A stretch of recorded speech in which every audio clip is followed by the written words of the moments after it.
नमः संस्कृताय विद्यार्थियों, मैं पूर्णिमा शर्मा आज कक्षा अष्टम के विद्यार्थियों के लिए संस्कृत पीयूषम पुस्तक से षष्ठा पाठा किम तर्तुम जानाति भवान का वाचन और इसका अर्थ लेकर प्रस्तुत हुई हूँ। तो सबसे पहले जानते हैं किम तर्तुम जानाति भवान का क्या अर्थ है। किम का मतलब क्या, तर्तुम मतलब तैरना, जानाति मतलब जानते हैं, भवान मतलब आप। क्या आप तैरना जानते हैं। तुमुन और इक्त प्रत्यय का प्रयोग किया गया है। इन दो प्रत्ययों का इस पाठ में विधिलिंग लकार का साथ में प्रयोग किया गया है। आप जो धातु रूप में लकार पढ़ते हैं, लट लकार, लोट लकार आदि, तो उसमें से एक लकार ये भी पढ़ते हैं विधिलिंग लकार, तो इसका इस पाठ में प्रयोग किया गया है, जो हम बीच बीच में आपको आवश्यकता अनुसार बताते चलेंगे। तो प्रारंभ करते हैं इस पाठ का वाचन और इसका अर्थ। विश्वविद्यालय से कश्चित प्राध्यापका विहर्तुम नावम आरूढ़ा। विश्वविद्यालय का कोई प्राध्यापक विहर्तुम मतलब घूमने के लिए नाव में बैठ गए। विश्वविद्यालय के कोई प्राध्यापक घूमने के लिए नाव में बैठ गए। देखिए विश्वविद्यालय क्या होता है, आप इस समय 12th स्टैंडर्ड के स्कूल में पढ़ रहे हो, 12वीं तक के। उसके बाद में जो डिग्री कॉलेज में पढ़ाई होती है, बीए करते हैं बच्चे, स्नातक स्नातकोत्तर ये जो करते हैं, तो उसको डिग्री कॉलेज बोलते हैं, और वहाँ के जो अध्यापक होते हैं उनको प्राध्यापक बोला जाता है। नावा जल विहारम कर्तुम तस्य प्रथमो अवसरा आसीत। नाव से जल विहार करने का, देखिए कर्तुम विहर्तुम, यहाँ पे देखिए तुमुन प्रत्यय का प्रयोग किया गया है। तुम शेष रहता है, तुमुन में ऊ और ना जो है लोप हो जाता है। ठीक है, लोप मतलब छिप जाता है। कुछ व्याकरण के नियम हैं जिनके अनुसार ऐसा किया जाता है। तो तुम शेष रहता है। क्या शेष रहता है, केवल देखिए तू और म पे हलंत लगा होता है। ठीक है, और केली अर्थ में इसका प्रयोग किया जाता है। नावा जल विहारम कर्तुम तस्य प्रथमो अवसर आसीत। नाव से जल विहार करने के लिए उनका यह पहला अवसर था, यानी वो पहली बार नाव में बैठे थे। बाल सूर्य से किरणानाम जल क्रीडाम वीचीनाम नर्तनम अम्बसाम अपार राशिम अरित्र माध्यमे नौकायाः अग्रेसारणम इत्यादि दृश्यम दृष्ट्वा सह नाविकम एवं अपृच्छत्। बाल सूर्य मतलब अभी अभी सूर्य निकला है, इसलिए उसे बाल सूर्य कहा जा रहा है। कोई सूर्य अलग अलग नहीं है, सूर्य एक ही है, लेकिन जिस समय उदय होता है, जैसे छोटा बच्चा होता है, इसी तरह से उस समय सूर्य का प्रकाश बहुत तीव्र न होने के कारण उसे बाल सूर्य कहा जाता है, ऐसे कवियों के द्वारा। तो बाल सूर्य की किरणों के जल में खेलने को, सूर्य कभी भी जल में नहीं खेलता है, लेकिन उसकी किरणें जो हैं जल में पड़ रही हैं, तो और वो किरणें जल में पड़ रही हैं, तो जो जल हिल रहा है पानी से या नाव के चलने से, तो उसमें जो है ऐसा लग रहा है जैसे वो नदी में जो जल है वो उसकी लहरें कीड़ा कर रही हैं, खेल रही हैं। वीची नाम नर्तनम, वीची मतलब लहरों के नाचने को। अम्बसाम अपार राशिम, अम्बस कहते हैं जल को, जल का पर्यायवाची है ये। और अम्बसाम यानी कि जल की, अपार मतलब बहुत बड़ी, राशि मतलब समूह को। तो नदी में जल थोड़ा तो होता नहीं है, बहुत सारा जल होता है ना। तो जल की अपार समूह को अरित्र माध्यमेन, अरित्र कहते हैं पतवार, जिसमें देखिए आप पिक्चर में भी देख रहे हो, यहाँ पे ये एक डंडा सा है और इसमें एक हथेली की तरह जो है इसमें आगे लकड़ी लगी होती है, जिससे कि नाव पानी को पीछे नाविक सरकाता जाता है, जिससे कि नाव आगे की ओर बढ़ती है। तो पतवार के माध्यम से नौका को अग्रेसारना मतलब आगे बढ़ाने को इत्यादि दृश्यों को देखकर सह कौन थे, प्राध्यापक। देखिए प्राध्यापका में भी विसर्ग लगे और यहाँ पर भी विसर्ग लगे, यानी कि ये सह जो प्रयोग किया गया है ये प्राध्यापक के लिए प्रयोग किया गया है। और प्राध्यापक बहुत सारे नहीं है, केवल एक ही है, क्योंकि सम्मान सूचक है, इसलिए प्राध्यापक बैठ गए, ऐसा हमने प्रयोग यहाँ पर किया है। तो इत्यादि दृश्यों को देखकर वह उन प्राध्यापक ने नाविक से इस प्रकार पूछा। अब क्या पूछा प्राध्यापक ने, देखते हैं।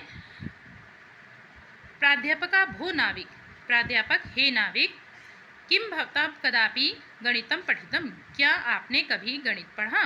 नाविका न पठितम, नहीं पढ़ा।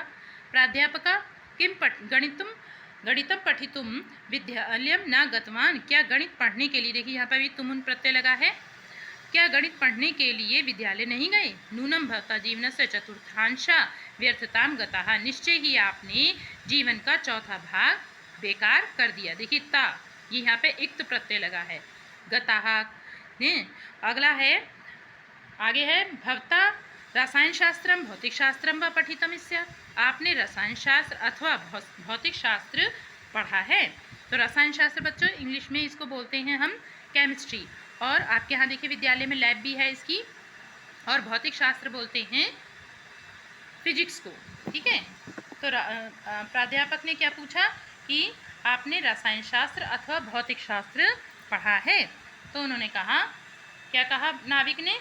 नाविका ईदृशम में भाग्यम कुतः, मेरा ऐसा भाग्य कहाँ। देखिए कुतः गतः, जहाँ पे ये इस तरह के आ रहे हैं वहाँ पे इक्त प्रत्यय का प्रयोग किया गया है। ऐसा मेरा भाग्य कहाँ, यदा हम भौतिक शास्त्रम रसायन शास्त्रम व पठेयम, कि मैं भौतिक शास्त्र अथवा वा का मतलब होता है अथवा ये या ये दो में से एक को चुनना है। तो वो कह रहा है कि मैं भौतिक शास्त्र अथवा रसायन शास्त्र पढ़ता। प्राध्यापक नूनम त्वया अर्धांशा जीवन से व्यर्थताम नीता, निश्चय ही तुमने जीवन का आधा भाग बेकार कर दिया। अर्धांश मतलब आधा भाग बेकार कर दिया। देखिए नीता है, इसमें भी आपका इक्त प्रत्यय लगा है। बद बद, बोलो बोलो, त्वया आंग्ल भाषा तू पठिता इत्यादेव, बोलो बोलो, तुमने अंग्रेजी भाषा तो पढ़ी होगी।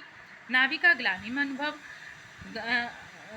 नाविक ग्लानि मतलब लज्जा का, शर्म का अनुभव करते हुए कि उसने कुछ भी नहीं पढ़ा है, इस बात से लज्जा आ जाती है, शर्म आ जाती है।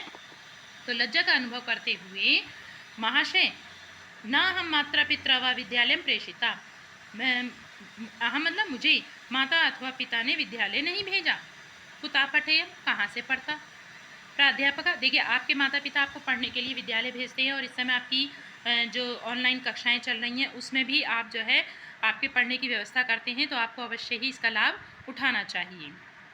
प्राध्यापक तर्हि तब जीवन से त्रयो भागा, प्राध्यापक तब तो जी आपने तुम्हारे जीवन का, तब जीवन से तुम्हारे जीवन के 3 भाग बेकार हो गए। अत्रांतरे नदी जलावर्तनम समायतम, अत्रांतरे इसी बीच नदी में जल आवर्तन, जल का मतलब जल और आवर्तन कहते हैं घेरे को। तो भंवर उसको मतलब होता है नदी में भंवर आ गई। भंवर मतलब गोल गोल पानी घूमता रहता है। तो भंवर समायतम मतलब आ गई। लहरी नाम बेगेन तदा नौ अकंपित, लहरों के वेग से तब नौका, नौ मतलब नौका, अकंपित मतलब कांपने लगी, हिलने डुलने लगी। जब पानी में उछाल आएगा तो नाव भी सीधे सीधे नहीं चलेगी, है ना, तो वो टेढ़ी मेढ़ी होने लगेगी। तो ऐसे ही लहरों का जब वेग हुआ, लहरें तेजी से आने लगी, तो क्या हुआ, तब नौका अकंपित मतलब कांपने लगी। मूल अर्थ तो इसका यही है कि कांपना, लेकिन यहाँ पर ये इससे मतलब लगाएंगे नाव से हम, नाव कोई लिविंग थिंग नहीं है जो ठंड से कांप रही है, पानी में है, तो इसका मतलब हम ये लगाएंगे कि नाव हिलने डुलने लगी। किससे? लहरों के वेग से तब नाव हिलने डुलने लगी, तब पहले लगा देंगे। पश्यत एवं तयोः नौका जलेन पूरीता आ जाता, और देखते ही देखते वह नौका जल से पूरी भर गई, जैसे कि आप इस पिक्चर में देख रहे हैं। नाविका प्राध्यापकम संभ्रमेण अपृच्छत, नाविक ने संभ्रमेण मतलब घबराहट के साथ पूछा। किससे पूछा? प्राध्यापक से। नाविक ने प्राध्यापक से घबराहट के साथ पूछा। क्या पूछा? हे महाशय किम भवांतर तुम जानाति, हे महाशय क्या आप तैरना जानते हैं? प्राध्यापक नौकाम जल पूरिताम दृष्ट्वा भीतो अवदत्, प्राध्यापक जल से भरी हुई, प्राध्यापक नौका को जल से भरी हुई देखकर, दृष्टवा मतलब देखकर, भीतो अवदत्, देखिए जो एस दिखाई दे रहा है आपको, ये क्या है? आ है। वास्तव में क्या है? ये छोटा आ है। तो जब ओ या ए आता है इससे पहले, छोटे आ से पहले, तो यहाँ पर अवग्रह का ऐसा संधि का नियम है, तो ये अवग्रह लग जाता है। इसको अवग्रह भी बोलते हैं, या फिर आप इसको अंग्रेजी का एस भी समझ सकते हैं। ठीक है, तो दृष्टवा भीतो अवदत्, उच्चारण इसका अवदत् की तरह करेंगे। तो प्राध्यापक नाव को जल से भरी हुई देखकर भयभीत होकर, अवदत् मतलब बोले। कौन बोले? प्राध्यापक बोले, अहम तर्तुम न जानामि, मैं तैरना नहीं जानता हूँ। नाविका अवोचत, नाविक बोला, यदि तर्तुम न जानाति, यदि तैरना नहीं जानते हैं, तदा भवता सर्वम जीवनम वृथा जातम, तब आपका सारा जीवन बेकार हो गया। अहम तु बाहुभ्याम नदम तीर्थवा पारम प्रयामी, मैं तो अहम मतलब मैं, तू मतलब तो, बाहुभ्याम, बाहुभ्याम द्विवचन में है देखिए, क्योंकि भुजाएं कितनी हैं? 2 हैं। तो मैं तो भुजाओं से नदी को, तीर्थवा मतलब तैर कर, पारम प्रयामी पार कर लूँगा, पार पहुँच जाऊँगा। और किंतु यदि भगवान अन्यथा ना मन्यते, किंतु यदि आप कुछ और ना सोचें और कुछ ना माने, अन्यथा ना समझें, गलत ना समझें, तो अहम भवंतम स्वपृष्ठम आरोपे पारम गंतुम इच्छामि, तो मैं आपको अपनी पीठ पर बिठाकर, आरोपे मतलब बिठाकर, पार करना चाहता हूँ, यानी मैं आपको अपनी पीठ पर बिठाकर नदी को पार करा दूंगा। तो ये इस पाठ का अर्थ है और इस पाठ का अर्थ आपके अच्छे से समझ में आया होगा। यदि आपको इस पाठ के अर्थ में कुछ भी पूछना हो तो कमेंट बॉक्स में लिखकर आप पूछ सकते हो। धन्यवाद।